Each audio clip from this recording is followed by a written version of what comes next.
Today I'm going to talk about Metallica. I'm going to read a couple lines off this article. And I got roped in, like probably a lot of you, with Enter Sandman.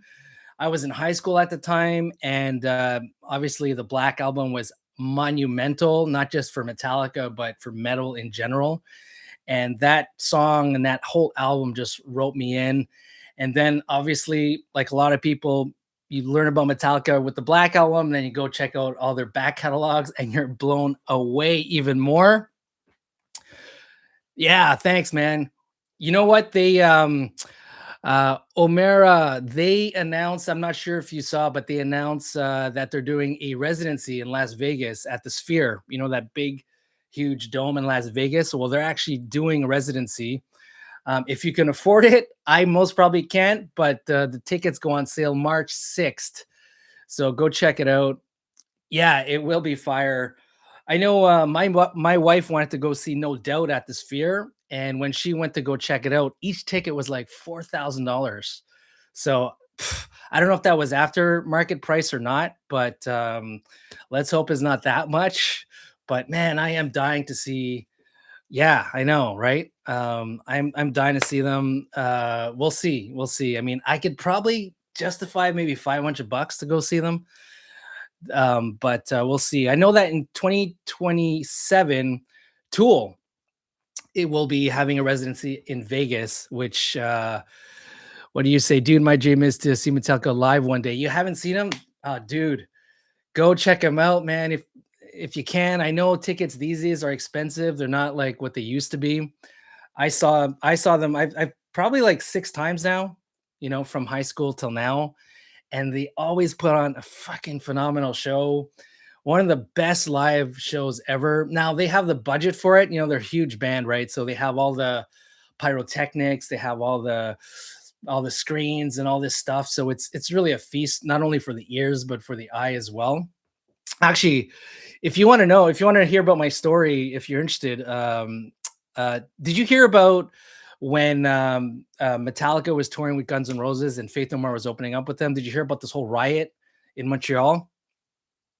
Anyways, I was in Montreal when that happened. I was actually at the show. So they had so no, you haven't. Okay, so this was in like early 90s.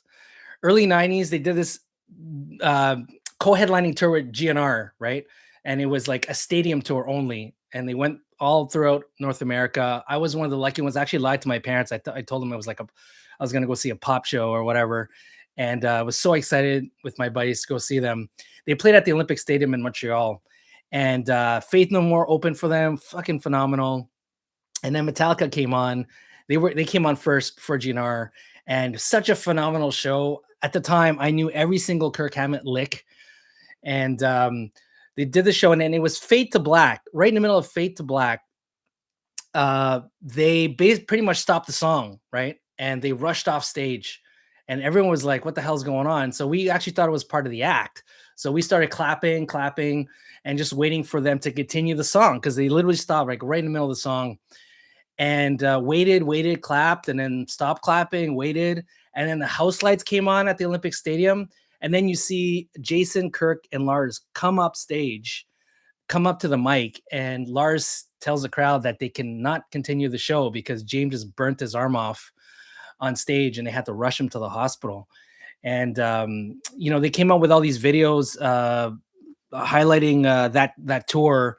And I remember on video, James said that, yeah, he actually missed his cue where he was supposed to stand. You know, there was an X on stage, and he missed it.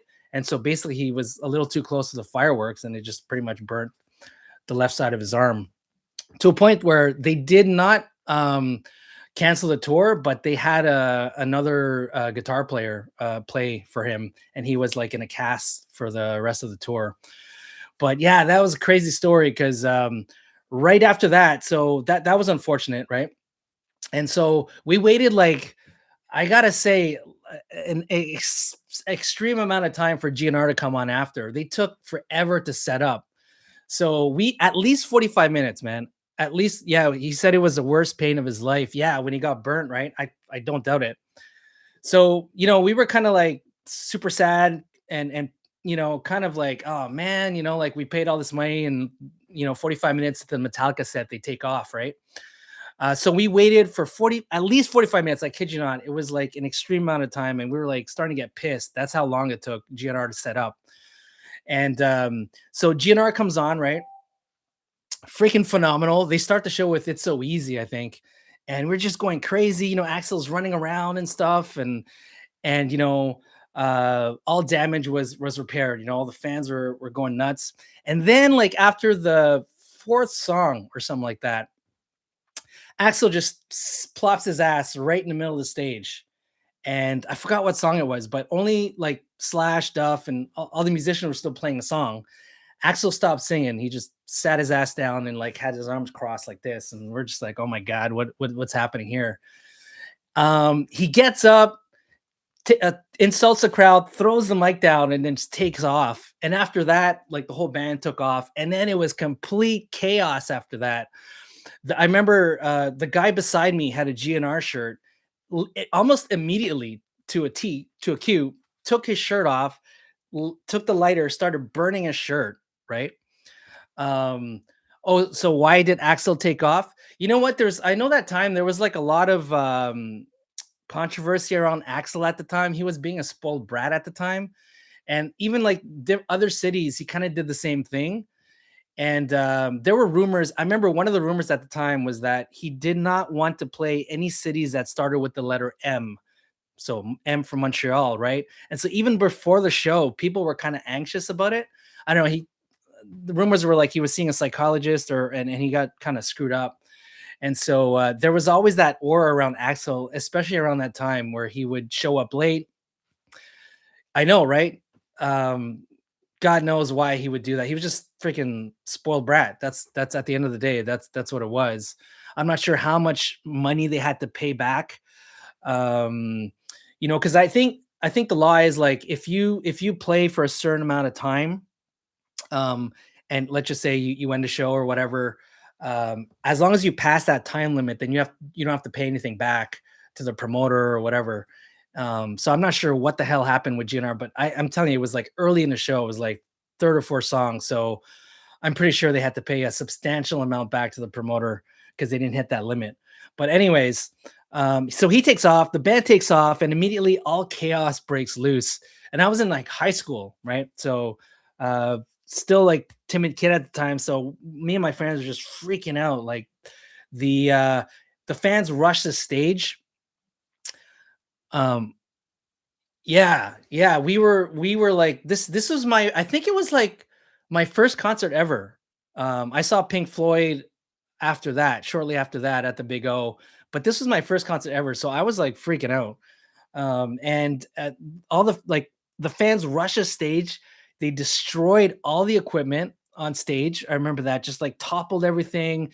And at the Olympic Stadium, when you go see like a band to that size, like there's these chairs, right? Like, the general admission chairs, all like on the floor, right? And I think they're kind of nailed down. And so you can't really move them, but all the fans destroyed all the chairs. Like they just like, I don't know how they moved them, but they like bent them, and just like threw them on the stage, just started throwing chairs on the stage. And then back then in the 90s, in the early 90s, the Expos, if you're a baseball fan, the Expos are doing really well. That's when they had like the pinstripe uniforms, and they were doing really well. And so a lot of the fans also destroyed the Expos store at the Olympic Stadium. So they kind of rushed the store, broke all the glass, vandalized, took all this stuff, caps, shirts, anything that you can grab, and then just took off. And then so we're like, whoa, that's kind of crazy. And then as we walked outside, I've never seen as many police officers in my life in riot gear. There was all these like horses and police officers with the whole gear, the shields, the batons. And the way the Olympic Stadium in Montreal is set up is that there's a stadium, but then around the stadium, there's all these major streets around the stadium. So picture, like, I think it fits like 50,000 people at the Olympic Stadium in Montreal. Picture 50,000 people, pissed off teenagers leaving the stadium all at once, right? So guess what happened? They started freaking toppling cars, burning cars. And imagine if you're I felt so bad for the drivers or the just on the street. So imagine like you're waiting for the red light on a street and there's hundreds of kids stomping on your car crossing the street, you know. Yeah, it was complete chaos. Police were everywhere, and me and my buddies, we were just like sitting on the grass and just watching the whole debauchery. It was like hell on earth because there's fire, smoke going on, police and fights going on. It was absolutely crazy. And I remember James Hetfield saying um, that in the video, saying that, you know what, like that was very unfortunate what happened to him, but Axel really could have saved the day, you know. And instead, Axel just chose to be a little biatch and have a hissy fit. But he really could have, because once GNR started, all of that stuff was forgotten. The fans were just so into it, and man, we were just loving it. To this day, I'll never forget that night. Anyways, that's my Metallica Riot Story for you. But anyways, if you're a Metallica fan, I'm not sure if you're a fifth member or not, Omera, but it's free to join. I've been a member for many, many years now. And before, they used to do these, they used to have these a vinyl club. And so they used to come up with like exclusive members only vinyls that you can get. So you can't really get this at the store. So this is like one of them where they release, Blackened 2020. Oh yeah, this is like an acoustic. They did an acoustic version of Blackened. They did a cover of Alice in Chains Wood. So really cool vinyls that they used to release. Like this is another really loved item that I have. Metallica live at House of Vans, London, 2016. Check this out. So this is one of the vinyls you can only get as a Metallica club member. Check this out. Look at that. Huh? Is that so cool? They actually purchased a vinyl manufacturing plant. Believe it or not, that's how much money they have. They actually purchased one, and they started pumping these out as you can become a vinyl club member. Unfortunately, they stopped, so we can't get that. We can't really get this anymore, which is really unfortunate. I guess it costs too much. I'm also a Pearl Jam huge fan, as you can see from my posters, and is a Pearl Jam member as well. And Pearl Jam actually had also a vinyl club where they sent you can buy these exclusive members only vinyl. So pretty much similar to what Metallica was doing, but they both stopped that. So I'm guessing it was like too expensive for them to maintain. But obviously Metallica still comes out with vinyl versions of their albums. So I'm guessing they still own that plant. But anyways, that leads into this one right here. I wanted to read you a short article, at least what the number one song is. Aren't you really dying to know what the number one song is? So check this out. Guitar World. This was released back in 2011. Greatest Metallica songs ranked from 1 to 100. The untold stories behind the music with James Hetfield, Lars Ulrich, and Kirk Hammett. Check this out. So what would actually, before I read it, if you're a Metallica fan, I personally want to see if they got the number one song right, because I do have a number one song of all time. What is your number one song before I read this? Do you have one? Let me know in the comments. I love to know, even just like when you got into Metallica, was it in the Black Album days, or were you like an old school fan? Fade to Black. Yes. Fade to Black, that's one of my all-time favorite songs. And unfortunately, that's a song, as I mentioned, that when Kurt burnt his hand, it was during Fade to Black. I knew that, as you can see, I play guitar. I've been playing guitar since high school. And I knew that solo note for note. Fade to Black, love that song. But my favorite song of all time, and they actually did get it right. So let me put my old man glasses on here. But their number one song is Creeping Death. Oh yeah. Oh yeah. That would have been my number one pick for sure. Obviously, after the Black Album, I went to discover Ride the Lightning, which is one of my all-time favorite albums. And obviously, like, as you know, that is an amazing album. And I remember I must have listened to it, no joke, like over 10,000 times right now. I in high school, like I said, I got into it in high school. I probably listened to Ride the Lightning, the Creeping Death, sorry, Creeping Death, the song itself, like at least twice going to school on my Walkman at the time, and twice coming back. So 4 times a day for like 2 years straight. So you do the math. But let's check this out. Look at this old school pick. I mean, fuck. Look at these guys. So amazing. All right, let me just read this quick article, what they say about the number one Metallica song, Creeping Death, Ride the Lightning, written by James Hetfield, Lars Ulrich, Cliff Burton, may he rest in peace, and Kirk Hammett. All right, yes, there are more ambitious songs in the Metallica oeuvre, but none surpass Creeping Death for pure propulsion and economy of structure. As anyone who has ever attended a Metallica concert knows, the breakdown section of this Ride the Lightning classic with its gang vocals, die, die, die, refrain, and audience sing along is the climax of the show. Absolutely. One day, O'Mara, when you go see them live, you will know what that means. The power of the bridge was evident to Metallica frontman James Hetfield even before the song had become a live staple. When we did the crunchy die by my hand breakdown part in the middle, he recalls, I sat in the control room after we did all the gang vocals and everyone was just going nuts. No shit. In addition, Creeping Death derives much of his impact from the fact that Hetfield dons a role of the Lord himself to retell the story of the Old Testament book of Exodus. Quoting almost directly from scripture, Hetfield warns that he will creep across the land, killing firstborn man. And during a very persuasive 6 minutes, the metal god convincingly becomes the one god. He's definitely the god of metal, I could tell you that. James Hetfield. Woo!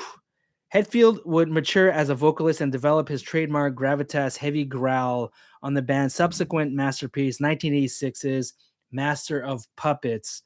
But his youthful howl on the Ride the Lightning and his predecessor, 1983's Kill 'Em All, has an urgency and electricity that would not be recaptured. The song's choice selection of riffs and neck-snapping tempo are, of course, the other key elements to the selection's inimitable fury. The hammering open figure ensures that the listener's ears are fully at attention by the time the galloping verse riff with its ominous half-step trills kicks in. The sustained power chords that underpin the chorus. This was allegedly the last album on which Hetfield used a pedal in front of a Marshall to create his signature crunch tone, explode out of the milestone, and provide a sudden release. Lead guitarist Kirk Hammett's solos are equally electrifying, using modal filigrees and jazzy arpeggios learned from one-time teacher Joe Satriani. Yeah, that's right. Joe Satriani taught Kirk Hammett to push on the boundaries of the song's harmonic center. This is the sound of a young band full of piss and vinegar, firing on all cylinders, subtly be damned. And while Metallica's music certainly continued to evolve over the years, whether it ever got any better than this is open to debate. Man, I gotta say, still, I'm not so sure if it ever got better than that. Creeping Death, all time. Oh, here, Axology. So I think for all you guitar players out there, Creeping Death, they got a section here for the Creeping Death solo. Kirk Hammett says, I use my mid-70s Gibson Flying V and a Boss SD1 Super Overdrive pedal through James's Marshall, which was a late 70s 1959 super lead modified by amp guru Jose Arredondo. The first part was pretty much improvised. What? Our engineer Fleming Rasmussen suggested I double track the solo to make it sound richer. However, I still had to play this small fill at the end, a 4-bar break with 4 accents afterward. I thought of an exercise that I used to practice where I would play these 4-note diminished chords. I just play that over the accents and it worked out nice. Well, hell yeah, it worked out more than nice, Kurt. Man, you're soloing, I'd say. There you go. That's hopefully you got entertained by that. Talking about Creeping Death, that classic album, Ride the Lightning. I'm not sure if you're a Megadeth fan, but Megadeth just released their latest album. Go check it out if you haven't. I think it's one of their best since Dystopia. If you didn't like Dystopia, it's one of their best since Euthanasia.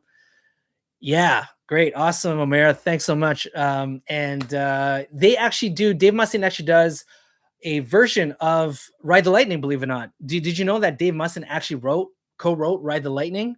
So that's why he was cool with doing that on his very last album. Apparently, this is Megadeth's very last album. So if you did not check it out, go check it out. Specifically, Ride the Lightning song. I actually dig it a lot because he actually speeds it up a little bit. He does a little bit faster than how Metallica does it. And so it sounds pretty cool. Go check it out. But yeah. All right. Well, hopefully you're entertained here. You know what? Let me send you off.